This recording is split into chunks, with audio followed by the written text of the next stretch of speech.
The mountain wind howled through the pines as Richard Wood stood in the doorway of the trading post, his weathered hands gripping the rifle that had never failed him in 20 years of frontier life. Before him, three men on horseback waited with the kind of patience that spoke of vigilance held barely in check. Between them sat a woman on a tired mare, her dark hair matted with dried blood, her dress torn at the shoulder where rough hands had grabbed her. She kept her eyes down, but Richard could see the tremor in her shoulders, the way she held herself as if expecting another blow. "She's worth 2 months of supplies," the leader called out, his voice carrying the casual cruelty of a man who had long since stopped seeing people as anything more than goods to be traded. "Flour, salt, ammunition. Everything on that list we gave you." Richard's jaw tightened as he studied the woman more closely. Even through the bruises and the failure, he could see she had once been beautiful.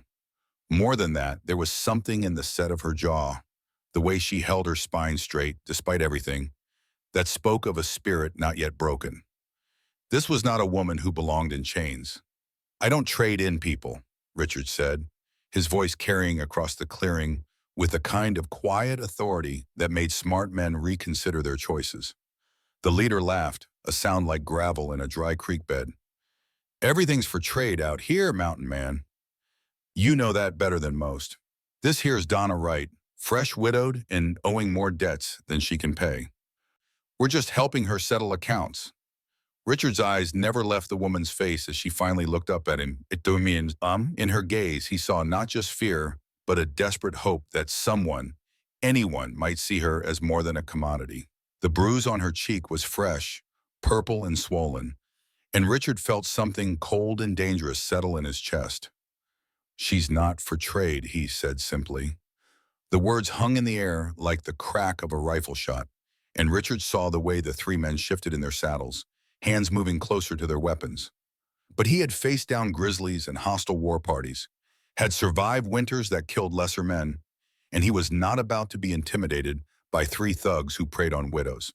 Before we see how this ends, tell us where you're watching from and hype this video in the comments. Now, let us go back to the beginning to understand how Donna Wright came to be sitting on that horse and how Richard Wood came to make the decision that would change both their lives forever. 3 weeks earlier, the autumn wind had carried the first hint of winter down from the high peaks, and Donna Wright stood in the doorway of her small cabin, watching the last of her husband's friends disappear down the mountain trail. They had come for the funeral, stayed long enough to eat her food and drink her coffee, and then left her alone with nothing but condolences and a pile of debts that grew larger every day she looked at them. Frank King had been a good man, but not a practical one. He had dreamed of striking it rich in the goldfields, had borrowed money against their homestead to buy equipment and supplies, and had died in a mine collapse before he could pay back a single dollar. Now the creditors were circling like vultures, and Donna knew it was only a matter of time before they came to collect. She closed the door against the wind and walked back to the kitchen table where the papers were spread out like a map of her destruction. Every bill, every note, every promise Frank had made was there in black ink, adding up to more money than she could make in 5 years, even if she had work to do. The reality of her situation settled over her like a heavy blanket, suffocating and inescapable. The sound of horses outside made her heart skip, and she peered through the window to see 3 men dismounting in her yard. She recognized the leader immediately, Kyle Johnson, a man who owned half the businesses in the valley and had a reputation for collecting what was owed him, one way or another. The 2 men with him were strangers, but they had the look of men who were comfortable with violence. Donna smoothed her dress and opened the door before they could knock. She would meet whatever was coming with dignity, even if it killed her. "Mrs. Wright," Kyle Johnson said, touching the brim of his hat in a mockery of politeness, "I'm sorry for your loss, but I'm afraid we need to discuss your late husband's debts." "I'm aware of them," Donna said, keeping her voice steady. "I just need a little time to figure out how to pay." Kyle Johnson smiled, but there was no warmth in it. "Time's a luxury you don't have, ma'am. These debts are due now, and I've got people depending on me to collect. Now, you can make this easy on yourself, or you can make it hard. But either way, we're settling this today." Donna felt the world tilt around her as the full meaning of his words sank in. She had known this moment would come. had tried to prepare herself for it, but nothing could have readied her for the cold reality of standing face to face with men who saw her as nothing more than a problem to be solved. "I don't have the money," she said simply. Everything Frank had went into that mine, and when it collapsed, it took everything with it. "Well then," Kyle Johnson said, glancing at his companions, "I guess we'll have to get creative about payment. You're a young woman, still got some years left in you. There's men up in the mining camps who'd pay good money for a wife, or at least someone to keep house for them, and, of course, they ain't particular about the legal arrangements." The words hit Donna like a physical blow, and she stepped back, her hand reaching for the doorframe to steady herself. She had heard stories about women who disappeared into the camps, who were traded like livestock from one man to another until they broke or died, or simply vanished into the wilderness. She had never imagined she might become one of them. "You can't be serious," she whispered. "Dead serious, ma'am. Your husband owed money to some very important people, and they expect to be paid. Now you can come with us willing, and we'll make sure you end up somewhere decent. Or you can fight us, and we'll drag you out of here and sell you to whoever's got the cash. Either way, you're coming with us." Donna looked at the three men standing in her yard, saw the casual way they wore their weapons, the confidence of men who had done this before and knew they would face no consequences. She thought about running, but where could she go? The nearest town was 20 miles away, and winter was coming fast. She thought about fighting, but she was one woman against three armed men, and she knew how that would end. "Can I pack a few things?" she asked, hating the way her voice shook. "You can bring what fits in a saddlebag," Kyle Johnson said. "Nothing more. We've got a schedule to keep." Donna nodded and went back into the cabin, her hands trembling as she gathered the few possessions that mattered to her. A photograph of her and Frank on their wedding day, her mother's Bible, a small pouch of coins she had hidden in the flour jar. Not enough to buy her freedom, but perhaps enough to buy her a little kindness from whoever ended up owning her. As she packed, she tried to think of a way out, some escape that wouldn't end with her dead in the wilderness or worse. But every option led to the same conclusion. She was trapped, caught between debts she couldn't pay and men who saw her as a commodity to be sold. When she came back outside, one of the men was holding the reins of an old mare, and she realized this was to be her transportation to whatever fate awaited her. She climbed into the saddle with as much dignity as she could manage, even as her hands shook and her heart hammered against her ribs. "Where are you taking me, Wow?" she asked. "There's a trading post up in the high country," Kyle Johnson said, mounting his own horse. "Fellow there deals in all kinds of goods. He'll know what to do with you." They rode in silence for the first hour, following the trail that led deeper into the mountains. Donna had traveled this way before, in happier times when she and Frank had gone hunting or fishing in the high meadows. Now the familiar landmarks looked different, ominous, like signposts marking her journey into hell. The men talked among themselves, discussing her as if she weren't there, speculating about what price she might bring and what kind of man would want a widow with no dowry and no family to protect her. Their casual cruelty was almost worse than outright violence, reducing her to nothing more than a business transaction. As the day wore on, Donna found herself thinking about Richard Wood, the mountain man who ran the trading post they were heading toward.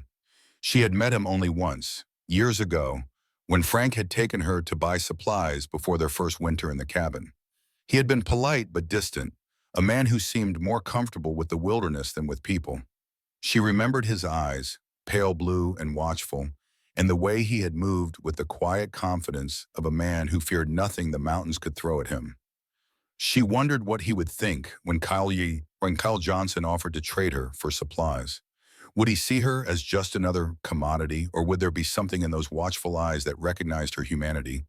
She clung to the hope that he might refuse, might send Kyle Johnson and his men away empty-handed, but she knew it was a foolish hope.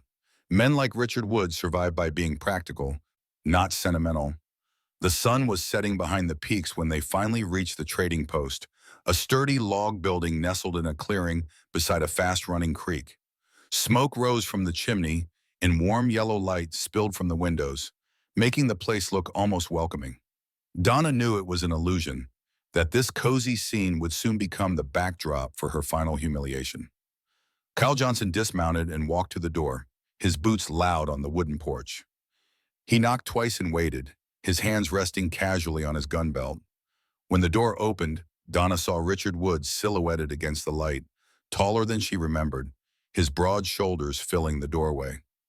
"Johnson," Richard said, his voice neutral. "Wasn't expecting you." "Got a business proposition for you," Kyle Johnson said. "Something that might interest a man in your situation." Richard's eyes moved past Kyle Johnson to where Donna sat on her horse, and she saw something flicker in his expression, too quick to identify. He looked at the other two men, taking in their weapons and their confident postures, and she could almost see him calculating the odds, measuring the threat. "What kind of proposition?" he asked.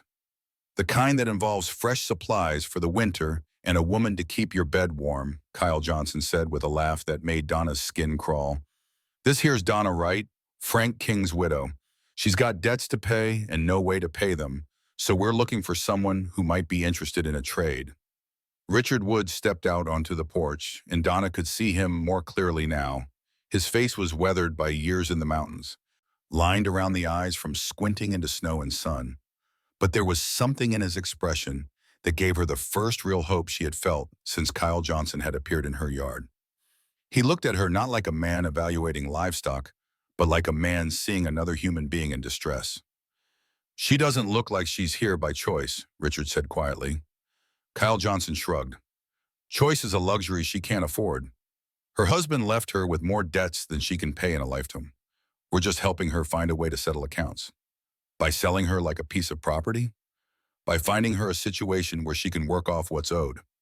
There's plenty of men up in the camps who treat her well enough, long as she earns her keep. Of course, if you're interested, we might be able to work out a deal that benefits everyone." Richard's jaw tightened, and Donna saw his hands clench into fists at his sides. For a moment, she thought he might simply order them off his property, but then Kyle Johnson's companions shifted in their saddles, hands moving closer to their weapons, and the moment passed. "What exactly are you proposing?" Richard asked. 2 months' worth of supplies," Kyle Johnson said. "Flour, salt, coffee, ammunition, whatever you've got. In exchange, the woman becomes your responsibility. You can work her, bed her, or trade her off to someone else. Makes no difference to us long as our debt gets settled." Donna closed her eyes, unable to watch Richard Wood's face as he considered the offer. She had seen enough men make calculations about her worth to last a lifetime, and she couldn't bear to see the same cold assessment in the eyes of the one man who had seemed different. "Let me see what supplies I have," Richard said finally. He disappeared into the trading post, leaving Donna alone with her captors. Kyle Johnson lit a cigarette and leaned against the porch rail, looking satisfied with himself. The other two men remained mounted, their eyes constantly scanning the tree line as if they expected trouble. Donna wondered if Richard Wood had friends in these mountains, other men who might object to what was happening here. When Richard emerged from the building, he was carrying a piece of paper and a pencil. He handed them to Kyle Johnson, who looked them over and nodded. "This looks about right," Kyle Johnson said. "Of course, we'll need to see the actual goods before we finalize anything." "They're in the storehouse," Richard said. "But first, I want to talk to the woman. Make sure she understands what's happening." Kyle Johnson laughed. "She understands just fine. Don't you, honey?" Donna opened her eyes and looked at Richard Wood, trying to read something in his expression that would tell her what to expect. He walked over to her horse and looked up at her, his pale blue eyes serious. "Ma'am," he said quietly, "do you understand what these men are proposing?" "Yes," she whispered. "And do you have any other options?" Donna thought about lying, about claiming she had family somewhere who would help her. But what was the point? Richard Wood struck her as a man who would see through any deception. And besides, the truth was written all over her situation. "No," she said. Richard nodded and stepped back. "Then I guess we'd better take a look at those supplies." He led the group to a smaller building behind the trading post, a sturdy log structure with a heavy wooden door. Inside, Donna could see sacks of flour and beans, barrels of salt and molasses, boxes of ammunition, and all the other necessities of frontier life.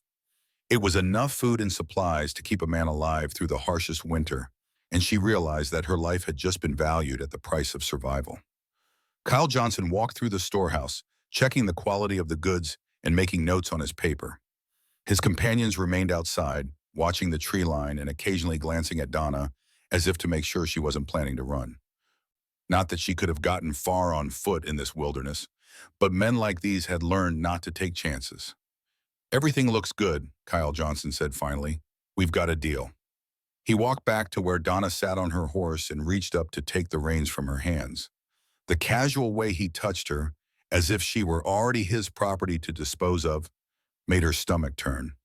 But she didn't resist. What was the point? She was trapped between men who saw her as a commodity in a wilderness that would kill her if she tried to escape. "Pleasure doing business with you," Kyle Johnson said to Richard Wood. "She's a good worker, from what I hear, and easy enough on the eyes. Should serve you well." Richard Wood didn't respond, just stood watching as Kyle Johnson and his men prepared to leave. They loaded the supplies onto pack horses with the efficiency of men who had done this before, and Donna realized that she was probably not the first woman they had traded away to settle debts. As they prepared to mount up, Kyle Johnson turned back to Richard Wood with a grin that made Donna's blood run cold. "One more thing," he said. "If she gives you any trouble, if she tries to run or won't do her share of the work, you just let us know. We've got ways of dealing with ungrateful women." "I'll keep that in mind," Richard Wood said, his voice carefully neutral. Kyle Johnson and his men rode away into the gathering darkness, their laughter echoing off the mountainsides until the forest swallowed them up. Donna remained on her horse, unsure of what was expected of her now. Was she supposed to dismount and go into the trading post? Was she supposed to wait for Richard Wood to tell her what her duties would be? Richard Wood stood in the clearing for a long moment after the men disappeared, his hands in his pockets, his eyes fixed on the dark trail they had taken. Finally, he turned to look at her, and in the lamplight spilling from the trading post windows, she could see something in his expression that she couldn't quite identify. "You can get down now," he said quietly. "They're gone." Donna slid from the horse's back, her legs shaky from the long ride and the stress of the day. She stood in the clearing, her small bag of possessions clutched in her hands, waiting for Richard Wood to tell her what came next. Would he take her inside and explain her duties? Would he show her where she would sleep and what work she would be expected to do? Instead, he walked over to her horse and began unsaddling it, his movements quick and efficient. "This old mare looks like she could use some feed and water," he said. "Been a long day for her, too." The kindness in his voice, the casual way he cared for the animal that had carried her to what she had thought would be her doom, brought tears to Donna's eyes. She had not expected gentleness from this transaction, had steeled herself for the worst, and this small act of compassion caught her completely off guard. "Thank you," she whispered. Richard Wood glanced at her, and she saw something soften in his expression. "Come on inside," he said. "You look like you could use some coffee and a warm meal." The trading post was larger inside than it had appeared from the outside, with shelves lined with goods and a large stone fireplace that filled the room with warmth and light. Richard Wood gestured toward a chair at a rough wooden table and busied himself at the stove, preparing coffee and heating what smelled like venison stew. Donna sat in the chair and looked around the room, trying to understand her situation. The trading post was clean and well organized, the work of a man who took pride in his surroundings. There were books on a shelf near the fireplace, more books than she had expected to find in such a remote place, and she wondered what kind of man Richard Wood really was. "You're probably wondering what happens now," he said, setting a cup of coffee in front of her. Donna nodded, not trusting her voice. "Well, first thing is you need to understand something. What happened out there, that wasn't a real trade. Those men had no right to sell you, and I had no right to buy you. You're not my property, and you never will be." Donna stared at him, unable to process what she was hearing. "But the supplies were payment for getting you away from those men without anyone getting shot," Richard Wood said. "Johnson and his friends are the kind who don't take no for an answer, and there were 3 of them with guns. Sometimes you have to be smart about how you handle a situation like that. So I'm free to go?" Richard Wood was quiet for a moment, ladling stew into a bowl and setting it in front of her. "Where would you go? It's getting dark, winter's coming, and those men might still be out there waiting to see if you try to run." Donna realized he was right. Even if she was free to leave, She had nowhere to go and no way to survive on her own in the wilderness. She was still trapped, just in a different way. "What do you want from me?" she asked. "Nothing you're not willing to give," Richard Wood said, sitting down across from her at the table. "But I could use some help around here, if you're interested. Someone to help with the cooking and cleaning. Maybe help me organize the inventory. It's honest work, and I'd pay you a fair wage." "And if I say no?" "Then you say no. I'm not Kyle Johnson, and I don't force women to do things against their will." Donna looked at this man who had just offered her something she had thought was lost forever, the chance to make her own choices. She studied his face, looking for signs of deception or hidden motives, but all she saw was a quiet sincerity that made her want to trust him. "What about the debts?" she asked. Kyle Johnson said, "Kyle Johnson says a lot of things. Most of them aren't worth the breath it takes to speak them. Your husband's debts died with him, legally speaking. Johnson was just trying to scare you into going along with his scheme." "You mean I was never really in debt? All of this was for nothing?" Richard Wood's expression darkened. "Johnson's been running this game for years. He finds women who are alone and vulnerable, convinces them they owe money they don't really owe, then sells them to men in the mining camps. It's a profitable business, and there's no law up here to stop him." The full horror of what had almost happened to her hit Donna like a physical blow. She had been moments away from being sold into what amounted to slavery, all based on a lie. The thought of how close she had come to that fate, and how many other women might not have been as fortunate as she was, made her stomach turn. "Why did you help me?" she asked. Richard Wood was quiet for a long moment, staring into his coffee cup. "My mother was widowed when I was 12, he said finally. "There were men who tried to take advantage of her situation, who saw her as easy prey because she was alone. I swore then that I'd never stand by and watch it happen to another woman if I could help it." "What happened to her?" "She was stronger than they gave her credit for. Ran them off with my father's shotgun and raised me and my sister by herself. Taught me that a person's worth isn't determined by how much money they have or how many people are looking out for them." Donna felt something warm and unfamiliar spreading through her chest, a feeling she realized was hope. Not the desperate, grasping hope she had felt while sitting on that horse, but something deeper and more solid. The hope that maybe, just maybe, there were still good people in the world. "I'd like to stay," she said, "if the offer is still open." "It is," Richard Wood said, "but I want you to understand something. This isn't charity. I really do need the help, and I expect you to earn your keep. The work isn't easy, and the winters up here can be brutal. If you're going to stay, you need to be sure you're ready for what that means." "I'm ready," Donna said, and for the first time in weeks, she meant it. Richard Wood showed her to a small room behind the main store, a simple space with a bed, a chest of drawers, and a window that looked out on the creek. It was clean and warm and private, more comfort than she had dared hope for. "There's a bar for the door," he said, pointing to a heavy wooden beam leaning against the wall. "Not that you'll need it, but I want you to feel safe." That night, as Donna lay in the narrow bed listening to the wind in the pines and the sound of water running over stones, she thought about the strange turns her life had taken.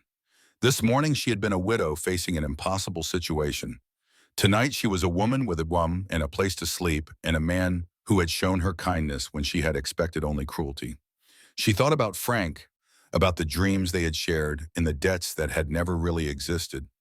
She thought about Kyle Johnson and his cold smile, about how close she had come to disappearing into the mining camps. And she thought about Richard Wood, about the quiet strength in his voice when he had said she was not for trade. The next morning brought the first snow of the season, fat flakes that drifted down from a gray sky and covered the clearing in a blanket of white. Donna woke to the sound of Richard Wood chopping wood outside her window, the steady rhythm of the axe cutting through the morning silence. She dressed quickly and went to the kitchen to start breakfast, determined to prove that she meant what she had said about earning her keep. Richard Wood came in from the cold with his arms full of firewood, stamping the snow from his boots and hanging his coat on a peg by the door. He looked surprised to see her already at work, stirring oatmeal and frying bacon on the big iron stove. "You didn't have to get up so early," he said. "I'm used to early mornings," Donna replied, Frank was always up before dawn when he was working the mine. They ate breakfast in companionable silence, and afterward Richard Wood showed her around the trading post, explaining how the inventory was organized and what kinds of customers came through. Most were trappers and prospectors, men who spent months in the wilderness and needed supplies to survive. Some were traveling through to California or Oregon, following the mountain trails that avoided the main roads. A few were like Kyle Johnson, men who made their living in ways that didn't bear close examination. How do you tell the difference, Donna asked, between the honest customers and the ones like Johnson? Experience, Richard Wood said. After a while, you learn to read people, the way they talk, the way they carry themselves, the way they look at things. Honest men have nothing to hide. The others always seem like they're calculating something. As the days passed, Donna settled into the rhythm of life at the trading post. She cooked and cleaned and helped with the inventory, learning to identify the different types of goods and their values. Richard Wood was a patient teacher, explaining the business to her with the same quiet competence he brought to everything else. She also learned about the man himself, though he was not given to talking about his past. She discovered that he had been living alone in the mountains for nearly 10 years, that he had built the trading post with his own hands, and that he was respected by the honest men who traded with him and feared by those who were not so honest. He read voraciously, everything from technical manuals to poetry, and in the evenings he would sit by the fire with a book while she mended clothes or organized supplies. It was a peaceful life, but Donna could not shake the feeling that it was temporary. Kyle Johnson and his men were still out there somewhere, and she doubted they would simply forget about the woman they had lost and the supplies they had paid for her. She mentioned her concerns to Richard Wood, but he seemed unconcerned. "Johnson's a bully," he said. "Bullies don't like to pick fights they might lose. He knows I'm not some helpless widow he can intimidate." But Donna had seen the look in Kyle Johnson's eyes when Richard Wood had refused his initial offer. It was not the look of a man who would simply walk away from what he saw as his property. She began to watch the trails that led to the trading post, listening for the sound of horses and keeping the rifle Richard Wood had given her close at hand. Her fears proved justified 3 weeks after her arrival. She was in the storehouse taking inventory when she heard horses in the clearing, more than the usual single rider or small group that made up most of their customers. She looked out the window and felt her blood turn to ice. Kyle Johnson was back, and this time he had brought 6 men with him. Donna ran to the main building and found Richard Wood calmly loading his rifle, as if he had been expecting this moment. "How many?" he asked without looking up. "7," she said. "Johnson and 6 others." Richard Wood nodded and handed her a second rifle. "Can you use this?" "Frank taught me to shoot," she said, checking the weapon with hands that were steadier than she felt. "Good. Stay inside and cover the windows. Don't shoot unless they try to come through the door." Richard Wood walked out onto the porch with the same calm confidence he had shown the first night, but Donna could see the tension in his shoulders, the way his hand rested on his rifle. Kyle Johnson and his men had spread out in a semicircle around the trading post, close enough to be threatening but far enough away to avoid an easy shot.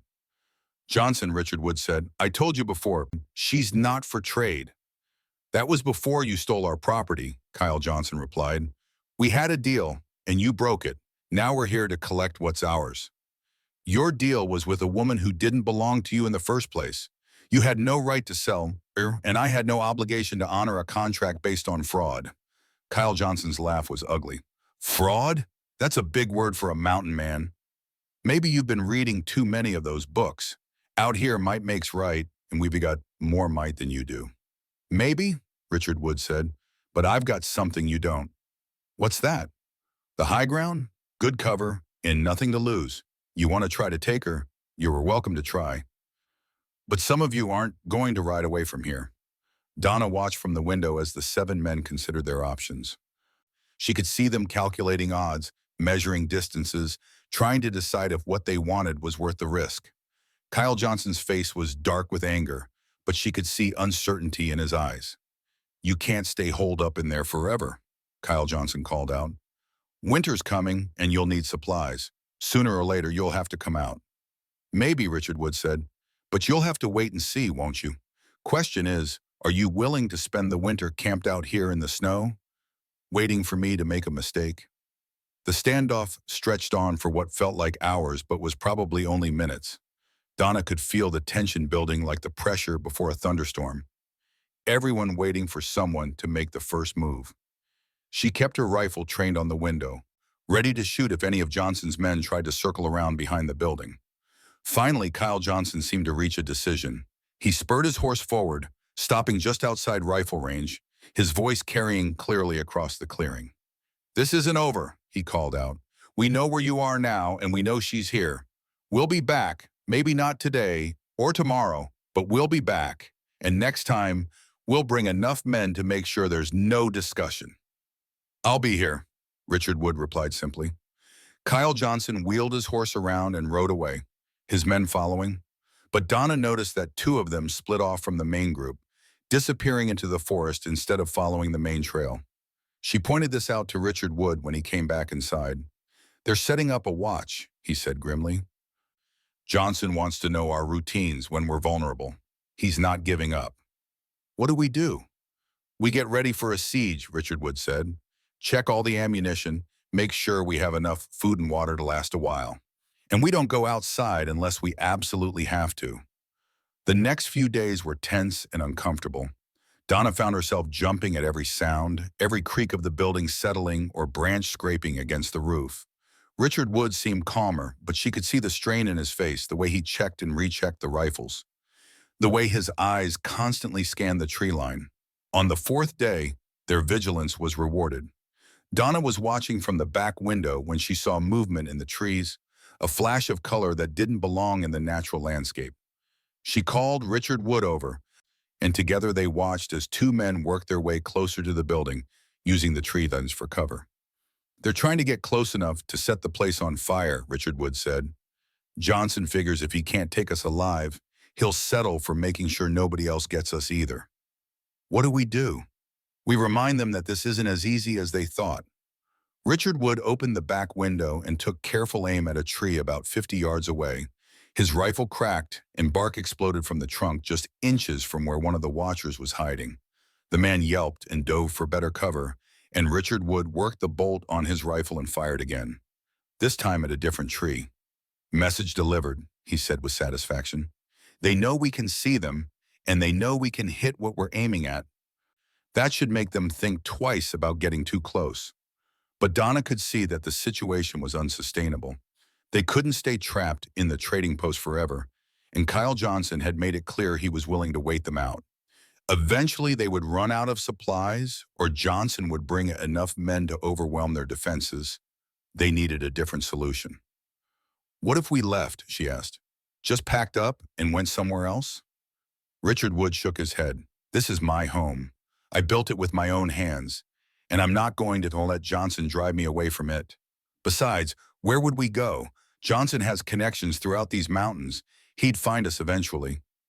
"Then what?" "Then we make our stand here. This is good ground, and we have good weapons. If Johnson wants a fight, we'll give him one." That night, as they sat by the fire cleaning their rifles, Donna found herself studying Richard Wood's face in the flickering light. She had known him for less than a month, but in that time he had shown her more kindness and respect than she had received from most people in her entire life. He had risked his life to save her from Kyle Johnson's scheme, and now he was preparing to risk it again to protect her. "Why are you doing this?" she asked quietly. "Doing what?" "Fighting for me. You could have just let Johnson take me that first night. It would have been easier." Richard Wood was quiet for a long moment, his hands moving automatically as he cleaned his rifle. "My father used to say that a man's character isn't measured by what he does when it's easy, but by what he does when it's hard." Standing up to Johnson that first night was the right thing to do. Everything that's happened since is just the consequence of that choice. "But you didn't know me. I was just a stranger in trouble." "Sometimes that's enough," Richard Wood said. "Sometimes being human is reason enough to help someone." The simple honesty of his words brought tears to Donna's eyes. She had spent so much of her life around people who saw her as a means to an end, who valued her only for what she could provide them. Frank had loved her, but even he had seen her primarily as a wife, someone to cook his meals and warm his bed and support his dreams. Richard Wood was the first man who seemed to value her simply for being herself. "I want you to know," she said, "that whatever happens, I'm grateful. You gave me back my dignity when I thought it was lost forever." "You never lost it," Richard Wood said. "Johnson and his kind, they can take your freedom, they can hurt your body, but they can't touch what's really important unless you let them. You were never really their property, no matter what they tried to make you believe." The next morning brought visitors of a different sort. Donna was making breakfast when she heard a single horse approaching, moving slowly and openly up the main trail. She looked out the window and saw an old man on a tired horse, clearly not one of Johnson's men. Richard Wood went out to meet him, rifle in hand, but not raised. The old man dismounted stiffly and walked over to the porch, his movements careful and deliberate. "Name's Roy Johnson," the old man said, and Donna felt her heart skip a beat. "Kyle's my nephew, and I'm here to talk." Richard Wood didn't lower his rifle. "Talk about what?" "About ending this before someone gets killed. Kyle's got his pride up, and he's not thinking straight. But I've been in these mountains longer than he's been alive, and I know you're not a man to back down from a fight. Your nephew made his choice when he decided to trade in human beings." "I'm not defending what he did," Roy Johnson said, "but he's family, and I don't want to see him dead. There's got to be a way to settle this that doesn't end in bloodshed." Richard Wood considered this for a moment, then gestured toward the porch. "You can say your piece, but I'm not making any deals that involve handing over the woman." Roy Johnson nodded and climbed the steps slowly, his age showing in every movement. Up close, Donna could see that he was nothing like his nephew. Where Kyle Johnson had cold, calculating eyes, Roy Johnson's were tired and sad, the eyes of a man who had seen too much violence in his life. "Kyle told me his version of what happened," Roy Johnson said, "but I've been hearing other stories. Stories about women disappearing, about debts that don't really exist. Is that what this is about?" "Your nephew has been running a slave trade," Richard Wood said bluntly. "He finds vulnerable women, convinces them they owe money they don't owe, then sells them to men in the mining camps. The woman he brought here was just his latest victim." Roy Johnson closed his eyes and was quiet for a long moment. When he opened them again, Donna could see shame and anger warring in his expression. "I was afraid of something like this," he said finally. "Kyle always was too fond of easy money, and he's never been particular about how he gets it. But I never thought he'd sink this low." "Well, now you know. The question is, what are you going to do about it?" "I'm going to try to talk sense into him," Roy Johnson said. "But Kyle's got his pride up, and he's surrounded himself with men who make their living with their guns. He might not listen to reason. Then he'll have to live with the consequences of his choices," Richard Wood said. Roy Johnson stood up slowly, his joints creaking. "I'll do what I can, but I can't make any promises. Kyle's been planning something big, talking about bringing in more men from the mining camps. Men who won't be as patient as the ones he's got with him now." "How many men?" Richard Wood asked. "Maybe 20, maybe more. Enough to surround this place and starve you out, or just overwhelm you with numbers." Donna felt her blood turn cold. Two people with rifles could hold off 7 men if they had good cover and plenty of ammunition. But 20 or more was a different story entirely. They would be outnumbered 10-1 with no hope of fighting their way out. "When?" Richard Wood asked. "Soon. Kyle's not a patient man, and he's been stewing about this for days. I'd say you've got maybe a week before he comes back with his army." Roy Johnson mounted his horse and rode away, leaving Richard Wood and Donna to contemplate their situation. A week to prepare for a siege they couldn't possibly win. A week to figure out how to survive against odds that seemed impossible. "We need help," Donna said. "From who? The nearest town is 20 miles away, and the sheriff there is probably in Kyle Johnson's pocket anyway. There's no law up here except what a man makes for himself." "What about other traders? Other people who live in these mountains? Surely some of them would help if they knew what Johnson was doing." Richard Wood was quiet for a moment, considering this. "There are a few men who might be willing to help," he said finally. "Jake Martinez has a claim about 10 miles north of here, and he's no friend of Kyle Johnson. And there's a trapper named Joshua Baker who comes through here regular. He's got no love for men who prey on women. Can you get word to them? Maybe, but it would mean leaving you here alone, and that's not something I'm willing to do. I can take care of myself for a day or two, Donna said. I've got the rifles, and I know how to use them. Besides, what choice do we have? Richard Wood looked at her for a long moment, and she could see him weighing the risks. Finally, he nodded. I'll leave at first light, he said. If I push hard, I can reach Martinez by tomorrow night and be back the day after. But you have to promise me something. What? If Johnson shows up while I'm gone, don't try to fight them all by yourself. Bar the doors, hide in the back room, and wait for me to come back. And if you don't come back, then you do whatever you have to do to survive. But don't give up. Don't ever give up. That night, as they prepared for what might be their last evening together, Donna found herself thinking about how much her life had changed in just a few weeks. She had gone from being a victim, helpless and afraid, to being a partner in her own defense. Richard Wood had not just saved her from Kyle Johnson's scheme, he had helped her find her own strength. I want to tell you something, she said as they sat by the fire. Before I met you, I thought my life was over. I thought I was just going to be passed from one man to another until I died. You showed me that I'm worth more than that. You always were worth more than that, Richard Wood said. I just helped you remember it. If something happens to you while you're gone, nothing's going to happen to Mom. But if it does, I want you to know that these past few weeks have been the happiest I've had since Frank died. Maybe the happiest I've ever had. You treated me like a person, like someone whose thoughts and feelings mattered. I'll never forget that. Richard Wood reached across the space between their chairs and took her hand. His skin was rough from years of hard work, but his touch was gentle. Nothing's going to happen to me, he repeated. I'm coming back, and we're going to get through this together. Kyle Johnson and his men don't get to win. Not this time. The next morning, Richard Wood saddled his horse and prepared to leave. He had loaded his saddlebags with supplies and ammunition, and he carried his rifle across his saddle horn. Before mounting, he turned to Donna one last time. Remember what I told you, he said. If Johnson comes, don't try to be a hero. Just stay alive until I get back. Be careful, she said. These mountains are dangerous enough without Kyle Johnson's men looking for you.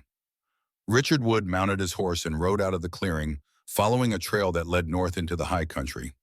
Donna watched until he disappeared into the trees, then went back inside to begin her lonely vigil. The first day alone passed slowly. Donna kept herself busy with routine tasks, cleaning and organizing and checking the rifles for the 100th time.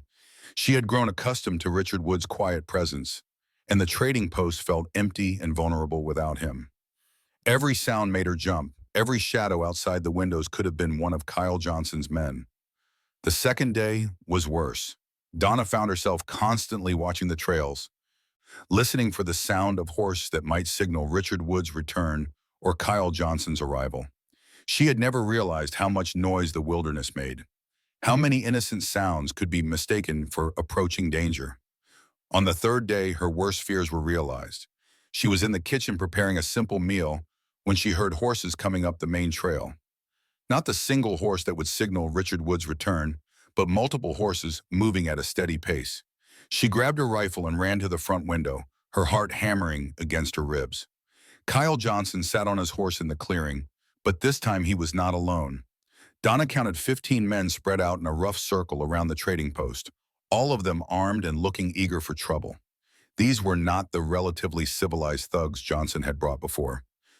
These men had the hard, dangerous look of killers, men who would not hesitate to burn down the building with her inside if that's what it took to get what they wanted. Mrs. Wright, Kyle Johnson called out, his voice carrying easily across the clearing. I know you're in there, and I know you're alone.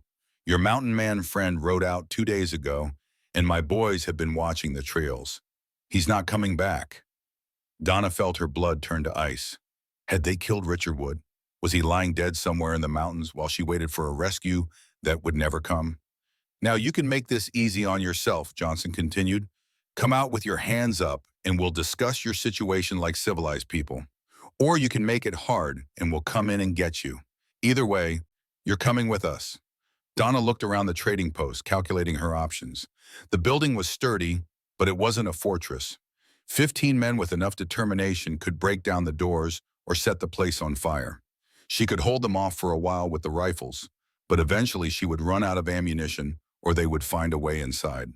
But she remembered Richard Wood's words about never giving up, about her dignity being something no one could take away unless she let them.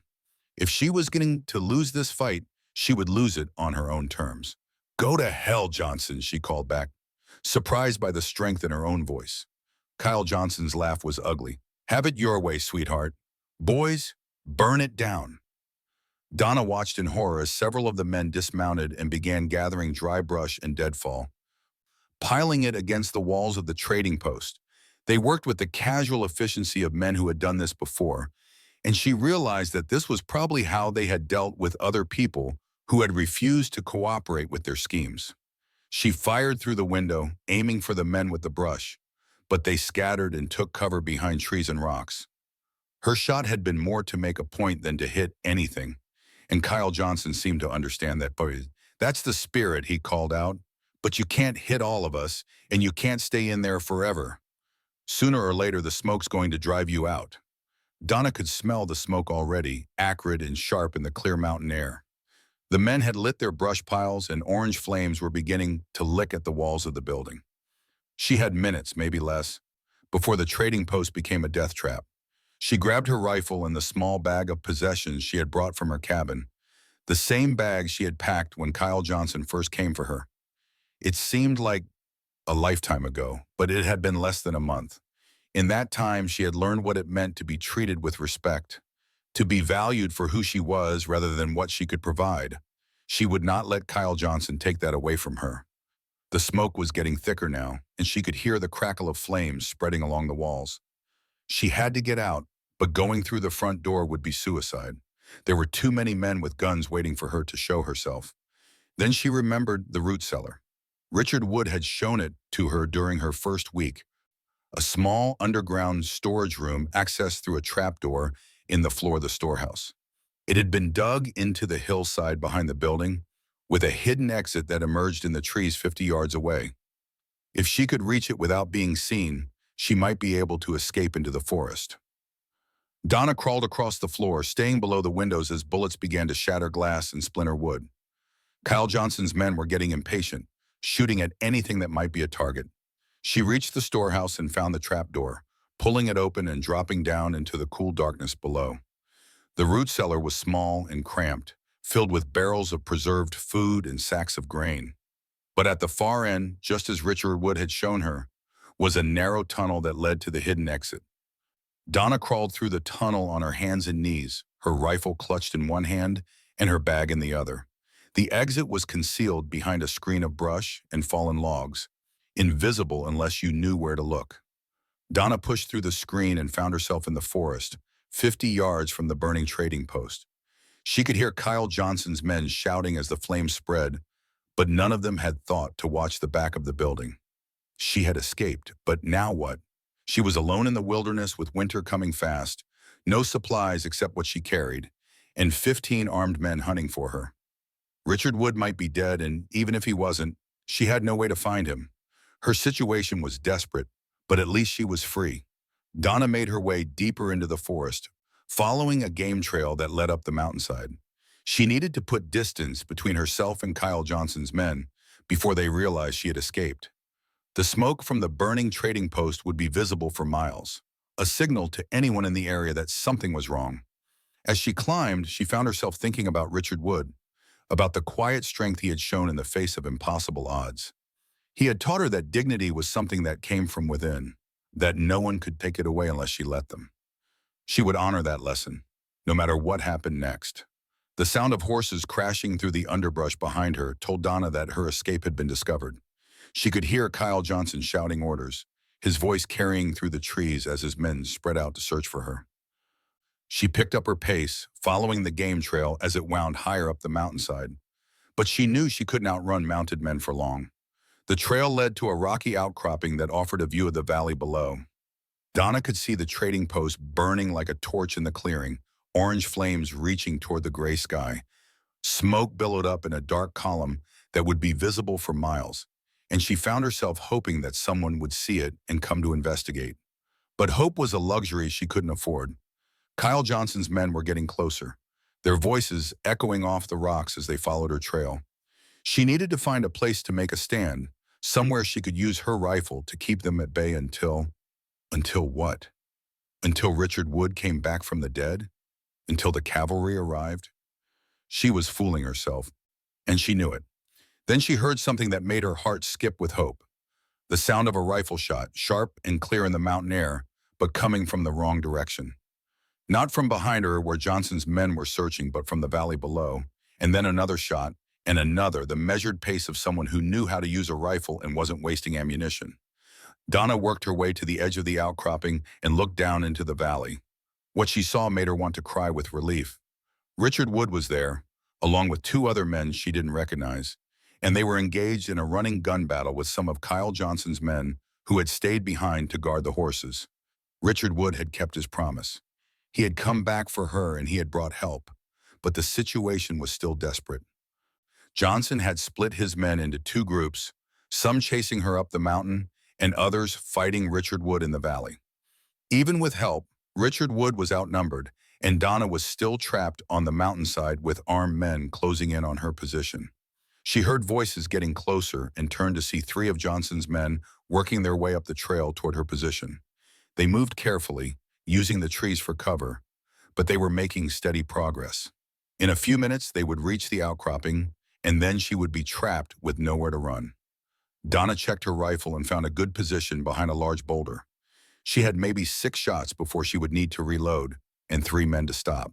The odds weren't good, but they were better than they had been an hour ago when she was trapped in a burning building. The first man reached the edge of the outcropping and stepped into the open, scanning the rocks for any sign of her. Donna took careful aim and squeezed the trigger. Her shot took him in the chest, and he dropped without a sound. The other 2 men dove for cover, but now they knew where she was. "She's up here," one of them shouted, "behind the big rock on the left." Bullets began to chip away at her cover, sending stone fragments flying. Donna kept her head down and waited for a chance to return fire. When one of the men exposed himself to get a better angle, she put a bullet through his shoulder that sent him tumbling down the slope. That left one man, but he was smart enough to stay behind cover and wait for reinforcements. Donna could hear more voices coming up the trail, and she knew her brief advantage was about to disappear. She needed to move, but there was nowhere to go except further up the mountain, and winter was coming fast. Then she heard something that changed everything. A voice she recognized calling out from below. "Donna, where are you?" It was Richard Wood, and he sounded like he was winning his fight in the valley. Donna risked a look over her boulder and saw him working his way up the trail with the 2 men he had brought for help. Kyle Johnson's remaining men were retreating, falling back toward their horses. "Up here," she called back. "On the rocks." The man who had been keeping her pinned down made the mistake of turning to look down the trail, and Donna put a bullet through his head. Then she was running down the slope, her rifle in one hand and her bag in the other, desperate to reach Richard Wood before Johnson's men could regroup. They met halfway up the trail, and Richard Wood caught her in his arms as if he would never let her go again. For a moment, the danger and the violence faded away, and there was nothing in the world but the solid warmth of his embrace and the knowledge that he had kept his promise. "I thought they had killed you," she whispered against his chest. "Takes more than Kyle Johnson to kill me," he said, his voice rough with emotion. "Are you hurt?" "No, I'm fine. But the trading pond, I saw the smoke. We'll rebuild it. The important thing is that you're safe." Richard Wood introduced her to the men he had brought back with him. Jake Martinez was a stocky Mexican with kind eyes and calloused hands, a miner who'd been fighting Johnson's men for months over water rights. Joshua Baker was a lean, weathered trapper who looked like he had been carved from the mountains themselves. Both men looked at her with respect, not as a piece of property to be traded, but as a person who had earned their admiration. "Ma'am," Jake Martinez said, touching his hat, "Richard told us what Johnson did to you. That took real courage, standing up to him the way you did. Johnson's been terrorizing folks in these mountains for too long," Joshua Baker added. "It's time someone put a stop to it." They made their way back down the trail toward the valley, moving carefully in case Johnson's men were waiting in ambush. But the remaining outlaws seemed to have lost their appetite for the fight. They had expected to face one man defending a woman, not a coordinated resistance that knew how to shoot back. At the bottom of the trail, they found Kyle Johnson himself, sitting on his horse with his hands tied behind his back. His face was bloody, and his expensive clothes were torn and dirty. He looked nothing like the confident predator who had first appeared at Donna's cabin. "We caught him trying to run," Jake Martinez explained. "Figured you might want to have a word with him." Richard Wood walked over to where Johnson sat on his horse, and Donna could see the cold anger in his eyes. "You burned down my home," he said quietly. "You terrorized an innocent woman. You've been preying on people who couldn't defend themselves." "You can't prove anything," Johnson snarled. "It's your word against mine." "Don't need to prove anything to a judge," Richard Wood said. "This is the frontier. We make our own justice here." For a moment, and Donna thought Richard Wood might kill Kyle Johnson where he sat. She could see the temptation in his eyes, the desire to end the threat once and for all. But then he stepped back, his hands unclenching. "Get out of these mountains," he said finally. "Take your men and go, and don't ever come back. If I see you again, if I hear about you bothering anyone else, I'll hunt you down and finish what we started here today." "You're making a mistake," Johnson said. "I've got friends, people who won't stand for this kind of treatment." "Then tell your friends what happened here," Richard Wood said.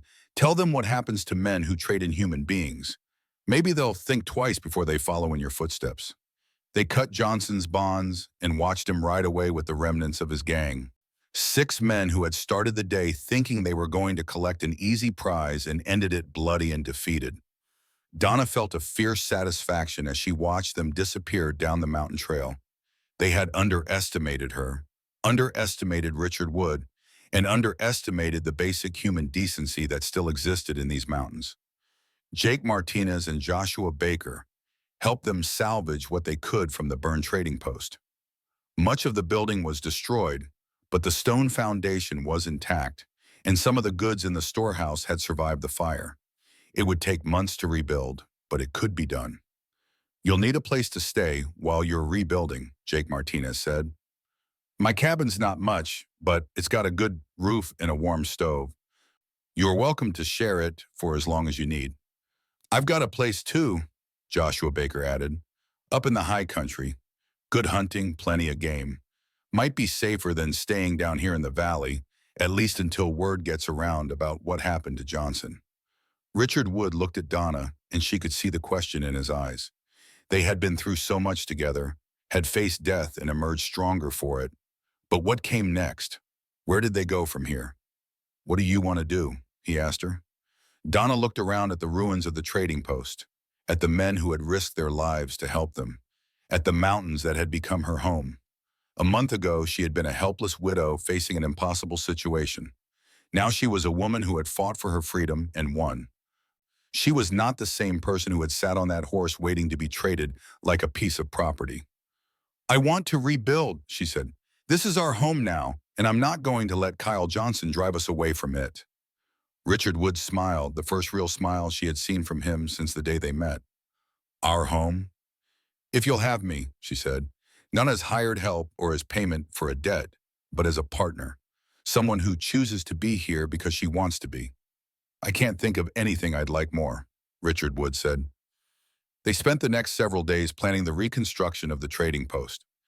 Jake Martinez knew something about construction and offered to help with the heavy work. Joshua Baker had contacts among the trappers and miners who would provide both labor and materials. It would be a community effort, people coming together to rebuild what Kyle Johnson had tried to destroy. As they worked, Donna found herself thinking about the strange journey that had brought her to this place. She had lost Frank, and their dreams of striking it rich, had faced the threat of being sold into slavery, had nearly died in a fire set by men who saw her as nothing more than a commodity. But through it all, she had discovered something more valuable than gold, or security, or even love. She had discovered her own strength. Richard Wood had shown her that she was worth fighting for, but the real fight had been internal. She had to learn to see herself as he saw her, as a person of value and dignity who deserved respect and kindness. It was a lesson that had nearly cost both of them their lives. but it was a lesson worth learning. The new trading post began to take shape over the following weeks. It was larger than the original, with better defenses and more storage space. Word of their fight against Kyle Johnson had spread throughout the mountains, and people came from miles around to help with the construction. Some came out of gratitude, others out of curiosity, but all of them seemed to understand that something important had happened here. Donna found herself at the center of it all, not as a victim to be pitied, but as a woman who had stood up to injustice and won. The other women in the area, wives and daughters of miners and trappers, looked at her with something like awe. She had done what many of them had only dreamed of doing, had refused to be defined by other people's expectations, and had fought for the right to choose her own path. "You've become something of a legend," Richard Wood told her one evening as they sat by the fire in Jake Martinez's cabin. "People are calling you the woman who couldn't be traded." "I don't want to be a legend," Donna said. "I just want to be myself." "That's what makes you legendary," Richard Wood said. "Most people spend their whole lives trying to be what other people expect them to be.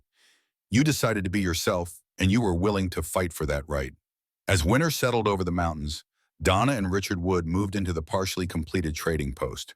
It was rough living, with gaps in the walls that let in the cold and a roof that leaked when the snow melted. But it was theirs. They had built it together, had defended it together, and now they would make their life in it together. The last of Kyle Johnson's influence in the area disappeared like snow in spring. The men who had worked for him found other employment or left the mountains entirely. The women he had terrorized began to come forward with their stories, and a picture emerged of systematic abuse that had gone on for years. Johnson himself was never seen again, though there were rumors that he had been found dead in a mining camp in Colorado, killed by men who had heard about his business practices and decided to express their disapproval in a permanent way. Richard Wood never confirmed or denied these rumors, but Donna sometimes caught him reading letters that came from places like Denver and Santa Fe, letters that he never shared with her. She suspected that he had contacts throughout the West, men who shared his views about justice and who were willing to act on them when the law fell short. Spring came early that year, melting the snow and filling the creeks with rushing water. The trading post was finished at last, better than it had been before, and business was booming. People came from all over the territory to trade with the man and woman who had stood up to Kyle Johnson, and many of them stayed to hear the story firsthand. Donna found that she enjoyed telling the story, not because she wanted to relive the danger and fear, but because she wanted other women to know that they didn't have to accept whatever fate others tried to impose on them. She had learned that dignity was not something that could be given or taken away by others, but something that came from within, from the decision to value yourself even when the world seemed determined to prove you worthless. One warm afternoon in May, as she was working in the garden behind the trading post, Donna heard the sound of a single horse coming up the trail. She looked up to see an elderly woman riding toward them, her back straight despite her obvious age, her eyes sharp and intelligent. The woman dismounted with the careful movements of someone whose joints had seen too many winters, and walked over to where Donna was kneeling among the vegetables. "You must be Donna Wright," the woman said. "I'm Elizabeth Edwards. I've come a long way to meet you." "What can I do for you, Mrs. Edwards?" "It's what you've already done that matters," Elizabeth Edwards said. "My granddaughter was one of the women Kyle Johnson took. We never saw her again, never knew what happened to her. But when I heard about what you did, how you fought back and won, it gave me some peace. At least I know that someone stood up to him, that he didn't get away with it forever." Donna stood up and brushed the dirt from her hands, looking at this woman who had traveled so far just to say thank you. "I'm sorry about your granddaughter. I wish I could have done something sooner." "You did what you could when you could do it," Elizabeth Edwards said. "That's all any of us can do. But I wanted you to know that your story is being told all over the territory. Women are hearing about what you did, and some of them are finding the courage to stand up for themselves too." "That's good," Donna said. "That's what I hoped would happen." Elizabeth Edwards reached into her saddlebag and pulled out a small wrapped package. "I brought you something. It belonged to my granddaughter, and I think she would have wanted you to have it." Donna unwrapped the package to find a silver locket, old and tarnished but still beautiful. Inside was a photograph of a young woman with kind eyes and a gentle smile. Her name was Sarah, Elizabeth Edwards said. She was 19 when Johnson took her. She wanted to be a teacher, wanted to help children learn to read and write. She never got the chance, but maybe her story can help other young women avoid the same fate. Donna closed the locket and held it in her palm, feeling the weight of responsibility that came with it. Sarah Edwards had not been able to fight for herself, but her memory could inspire others to fight. The locket would remind Donna of why the struggle had been worthwhile, why it was important to stand up to men like Kyle Johnson no matter what the cost. That evening, as she and Richard Wood sat on the porch watching the sunset behind the mountains, Donna told him about her visitor and the gift she had received. "You've become a symbol," he said. "People see you as proof that it's possible to fight back and win." "I don't want to be a symbol," Donna said. "I just want to be a woman living her life on her own terms."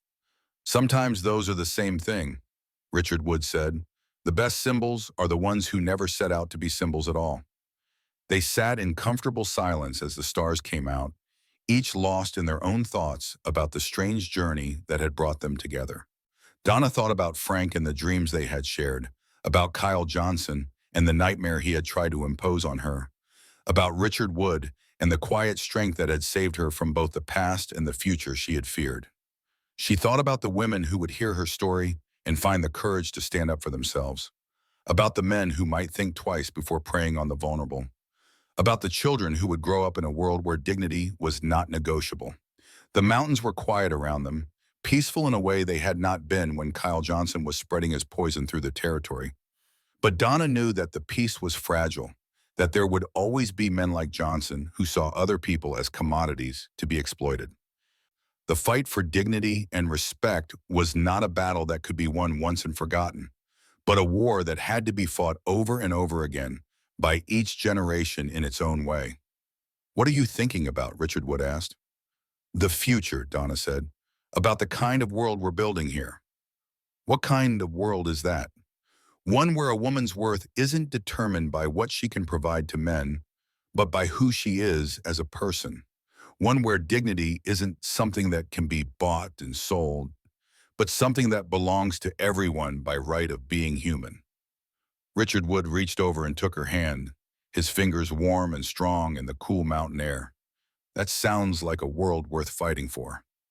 "It is," Donna said, "and it's a world worth building, one person at a time, one choice at a time." As the night deepened around them, Donna Wright sat on her own porch beside the man who had shown her that she was not for trade, looking out at the mountains that had become her home and thinking about all the battles yet to be fought and all the victories yet to be won. She was no longer the frightened widow who had sat on a horse waiting to be sold to the highest bidder.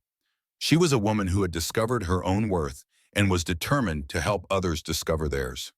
The mountain wind whispered through the pines, carrying with it the promise of tomorrow and all the tomorrows that would follow. And in that wind, Donna Wright heard the voices of all the women who had been silenced, all the dreams that had been deferred, all the dignity that had been restored.